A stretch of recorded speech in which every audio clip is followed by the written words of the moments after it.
Good morning students. ఈరోజు మనం 10వ తరగతిలోని రెండవ పాఠ్యాంశమైన ఎవరి భాష వాళ్ళకు వినసొంపు పాఠ్యాంశాన్ని రాసినటువంటి కవి డాక్టర్ సామల సదాశివ గారు తన అనుభవాలతో కూడినటువంటి యాది అనే వ్యాస సంపుటిలో నుంచి తీసుకోవడం జరిగింది. మనకు డాక్టర్ సామల సదాశివ గారు 11 తారీఖు 5వ నెల 1928లో జన్మించడం జరిగింది. అదేవిధంగా ఆదిలాబాద్ జిల్లా దహేగాం మండలం తెనుగుపల్లెలో జన్మించాడు. ఈయన యొక్క రచనలు చూసుకున్నట్లయితే అమ్జద్ రుబాయిలు, మలయ మారుతాలు, యాది, సంగీత శిఖరాలు, ఉర్దూ సాహిత్య చరిత్ర మొదలైనవిగా చెప్పుకోవచ్చు.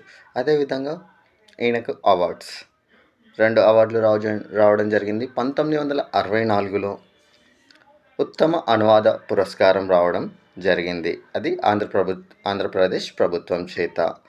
ఏ రచనకు రావడం జరిగింది అంటే అమ్జద్ రుబాయిలు అనే గ్రంథాన్ని రాసినందుకు ఆంధ్రప్రదేశ్ ప్రభుత్వం చేత 1964లో ఇవ్వడం జరిగింది. అదేవిధంగా 2011లో కేంద్ర సాహిత్య అకాడమీ అనేది కూడా రావడం జరిగింది. ఇది స్వరాలయాలు అనే గ్రంథానికి రావడం జరిగింది.